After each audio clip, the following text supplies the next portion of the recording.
A paz do Senhor, meus irmãos. Tudo bem com vocês? Hoje, sábado, dia 21/6/2025, são aproximadamente, não exatamente, 8 horas e 38 minutos.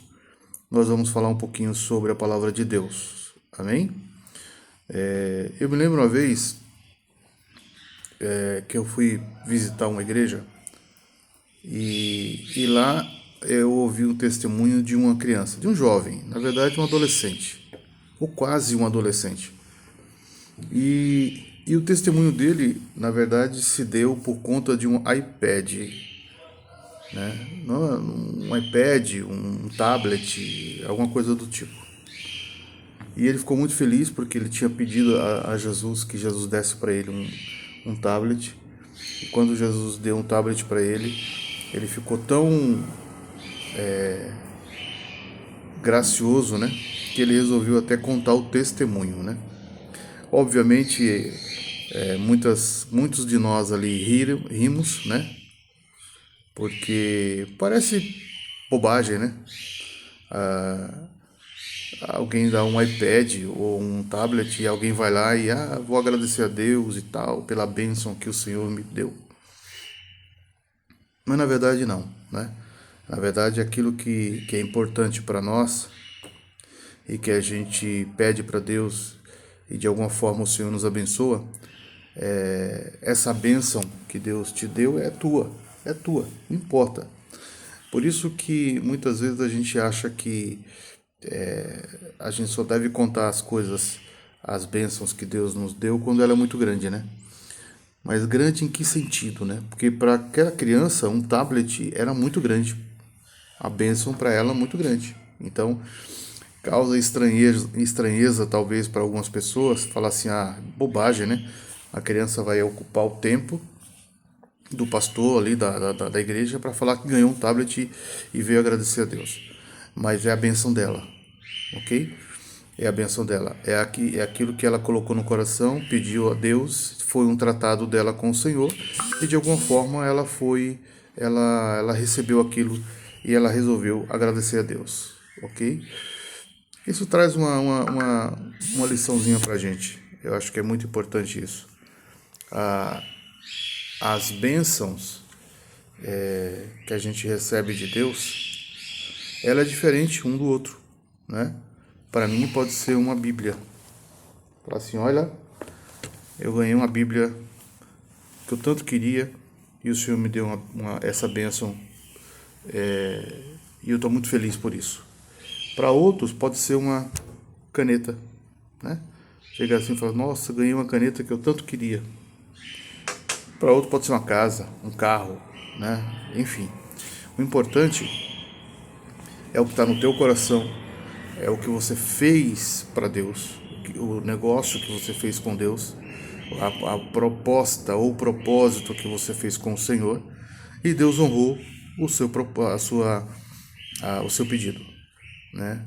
Então, seja pequeno aos olhos das pessoas ou grande aos olhos das pessoas, o importante é que Deus te deu, seja grato a Ele por tudo quanto Ele tem feito na tua vida. Amém? Então eu convido vocês a me acompanharem no Evangelho de Marcos, no capítulo de número 11, aliás, no capítulo 10, versículo 46 até o 52. Ok? Vamos tentar ser breve aqui. São Marcos, capítulo 10, versículo 46 ao 52. Vamos lá? Olha que interessante. Depois foram para Jericó. E saindo ele de Jericó com seus discípulos, Jesus, no caso, né? E uma grande multidão, Bartimeu, o cego, filho de Timeu, estava assentado junto ao caminho mendigando. Saindo Jesus e com ele uma grande multidão, Bartimeu, o cego, estava ali assentado mendigando, pedindo esmola, né, no meio daquela grande multidão. Por que grande multidão? Porque através dos milagres de Jesus, aonde Jesus andava, muitas pessoas o seguiam. E não eram pessoas de posse na maioria das vezes, né? Ou quase sempre. Mas eram pessoas humildes, eram pessoas que tinham problemas, dificuldades, sabia que estava ali alguém que era como um profeta, que veio da parte de Deus e que fazia milagres. Então muita gente seguia Jesus. Então imagine, por exemplo, nas ruas de Jericó, onde Jesus andava, era muita gente ali cercando Jesus e tal, enfim. E as pessoas estavam querendo receber alguma coisa da parte do mestre, né?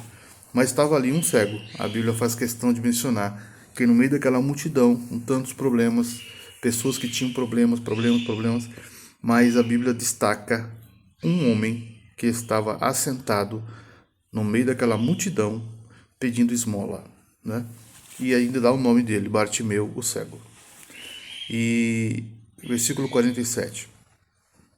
E ouvindo que era Jesus de Nazaré, ele, né, o cego, porque ele já, de alguma forma, ele já sabia, ele já tinha ouvido falar de Jesus em algum momento. Ele só não tinha, talvez, a possibilidade de ir ao encontro de Jesus por sua condição de cego. Teria que ter alguém que pudesse levar ele até Jesus, né? Mas ele não foi até Jesus, mas Jesus veio até ele. E ouvindo que era Jesus de Nazaré, começou a clamar e a dizer: Jesus, filho de Davi, tem misericórdia de mim.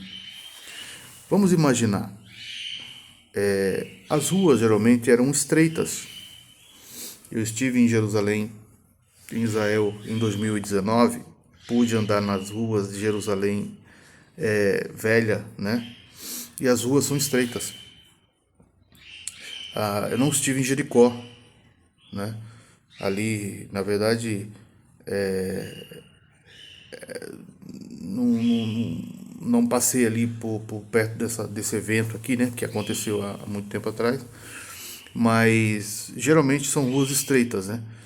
Mas independente, imagina, por exemplo, Jesus com uma multidão, não era 3, 4, 5 pessoas, uma multidão, com certeza muito burburinho, muito grito, muita gente falando e de repente no meio aquele burburinho, daquela um monte de vozes e tal, se ouve alguém gritando, né? Talvez com a voz mais rouca, porque de tanto gritar, de tanto pedir esmola e tal, você, né? A voz da gente vai diminuindo, né? Talvez ali meio rouca ali, ele grita, né? Jesus, filho de Davi, tem misericórdia de mim, né? Pensando que talvez fosse ouvido, né? Mas o versículo 46 diz assim: E muitos o repreendiam para que se calasse. Por quê? Porque não era eles, né? Na verdade, isso acontece na nossa vida também. Muitas vezes a gente olha para si mesmo e não olha para os outros, né? O importante somos nós, não são os outros, né? Jesus ele mudou isso, tentou mudar isso de várias formas, ensinando para nós que quando alguém, por exemplo, chegou para ele e interpelou, indagou a ele, dizendo assim, mestre, tentando testá-lo, né? Dos 10 mandamentos, né? Qual é o mais importante? Jesus ele resumiu os 10 mandamentos apenas em um, ou em dois, né? Ou em um, de dois que é um, né? Ele disse assim: amarás o Senhor teu Deus de todo o teu coração, de todo o teu entendimento, e o segundo semelhante a este, amará o teu próximo como a ti mesmo. Então, dois, ele resumiu 10 em dois, e de alguma forma 2 em um, né? Porque ele resumiu em amor. Amará a Deus e amará o próximo. Então ele tenta nos ensinar que mais importante do que nós, muitas vezes, é o nosso próximo. Uma certa vez Jesus estava ensinando para todos, né? E ele conta uma história de que alguém foi, isso está registrado em Mateus, que alguém foi entregar o sacrifício a Deus no altar, né? Ele diz assim, ó, se alguém, né, for entregar o sacrifício a Deus no altar ir lá se lembrar de que teu irmão tem alguma coisa contra você, volta, reconcilia-te primeiro com ele, depois segue e oferece o sacrifício. Se a gente analisar, fala assim, poxa, mas Senhor, mas é meio que injusto, porque eu não tenho nada contra o meu irmão. É o meu irmão que tem algo contra mim. Porque é assim que diz a Bíblia, né? Vai, se você perceber, lembrar que alguém tem alguma coisa contra você, então não sou eu que tenho contra ele, é ele que tem alguma coisa contra mim. Mas é assim que diz a Bíblia. Se alguém for oferecer o sacrifício a Deus e lembrar que o teu irmão, alguém tem alguma coisa contra você, volta, reconcilia-te com ele, depois volta e apresenta o sacrifício. Isso quer dizer o quê? Quer dizer que quem está oferecer sacrifício é o mais forte, abro aspas, né? Abro aspas, é o mais forte ali. Você está bem com Deus. E o teu irmão, que tem alguma coisa contra você, ele não está bem. O que Jesus está ensinando com tudo isso? Que a gente deve se preocupar com o nosso irmão, independente de que é ele que tem uma coisa contra nós, mas neste momento eu estou sendo mais forte do que ele porque eu estou bem com Deus. Então eu vou lá, reconcilio-me com o meu irmão, depois eu volto e apresento sacrifício a Deus. Então, tão importante para Deus não é você somente.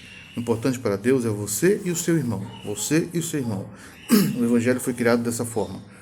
Onde estiver 2 ou 3 reunidos, não um, é 2 ou 3 reunidos. Quando a Bíblia apresenta a igreja, apresenta ela de várias formas e apresenta ela como um corpo, onde existem vários membros e cada um depende do outro. Então, a dor do meu irmão, eu preciso sentir. E se eu estou bem, eu preciso ir lá, eu preciso ajudar o meu irmão. Essa é a máxima do Evangelho de Cristo. Não é somente eu. Se eu estou bem, diz a Bíblia, melhor é dar do que receber. Se eu estou tendo condição de dar, é porque o Senhor tem me abençoado. Então, essa minha bênção, eu preciso compartilhar com alguém. O foco do Evangelho é ajudar o próximo. Né? Deus ele não escolheu apenas você. Deus escolheu a igreja. E a igreja é composta de vários membros. Se um membro está sofrendo, eu preciso ir lá e ajudar. Nesse caso aqui, o Timeu, o cego, ele tinha gritando ali e algumas pessoas se incomodaram com isso. Cala a boca, tu é cego, né? Tu é cego. Mas ele não se incomodou, porque a Bíblia diz que as pessoas pediram para calar e o versículo continua dizendo assim: mas ele clamava cada vez mais e dizia: Filho de Davi, tem misericórdia de mim. Sabe o que é isso? Eu quero a minha bênção.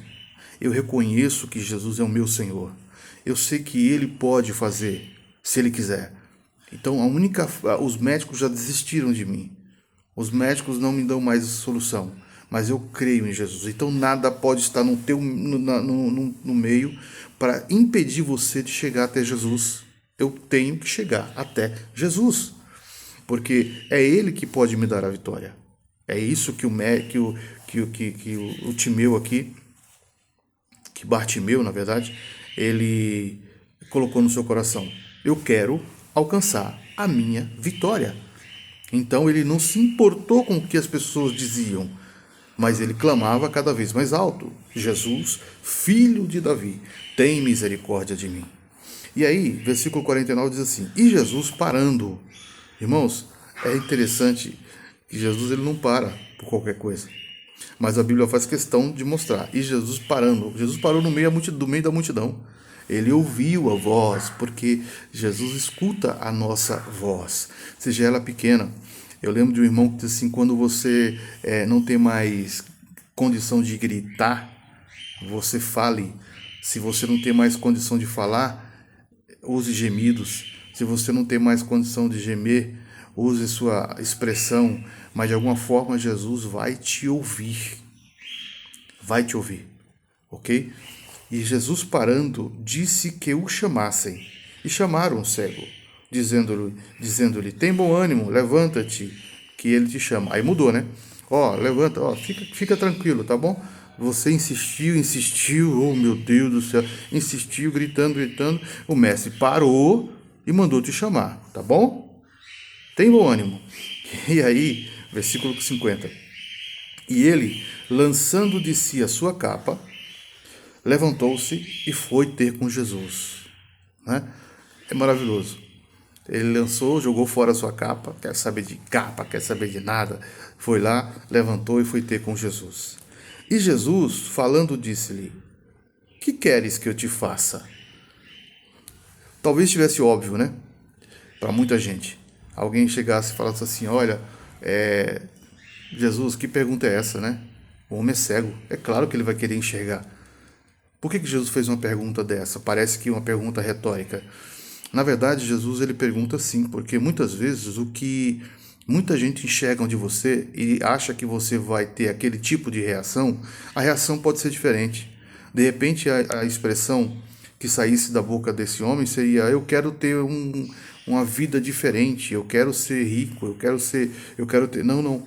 Jesus fez questão de perguntar para ele, mesmo parecendo óbvio que seria a visão, mas Jesus perguntou: o que você realmente quer que eu te faça? Né? O que você quer? E o cego lhe disse: mestre, que eu tenha vista. Então realmente era a visão. Era o que mais o incomodava. Era o que talvez ele pedisse a Deus por muitos anos que ele tivesse visão, né? Mas ele encontrou alguém naquele momento para que isso acontecesse. E Jesus lhe disse: vai, a tua fé te salvou. E logo viu e seguiu a Jesus pelo caminho. Ou seja, Jesus ele não usava de muito artifício para cura, né? Jesus ele veio do céu. Jesus é Deus. E a obra que Jesus veio fazer, nada ou ninguém poderia impedir. E Jesus olhou aquela situação toda, parou para conversar com aquele cego, fez uma pergunta que talvez para muitos fosse óbvio, mas não era tão óbvia assim, porque mesmo eu sendo cego, de repente a minha vontade, o meu desejo, a princípio não seria enxergar, fosse outra coisa, né? Mas Jesus queria ouvir da boca dele qual era de fato a sua necessidade.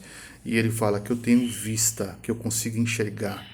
E Jesus olhou para ele e disse assim: a tua fé te salvou. A tua fé te salvou. Ou seja, antes da pessoa receber o milagre, né? Ou simplesmente vou ali para ver Jesus. Não. Existiu algo que o moveu até ali, a fé em Jesus. Ele ouvia falar de Jesus.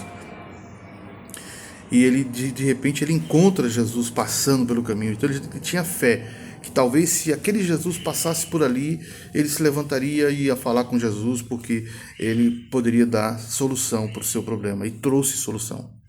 Não é? Então por isso que Jesus falou assim: a tua fé te salvou. Vai, enxerga. E ele enxergou. É maravilhoso servir a este Deus. Nada, não existe nada impossível para Deus. Se Deus quiser operar na tua vida, Ele vai operar. Como operou na minha vida, me livrando de um câncer e me dando vitória.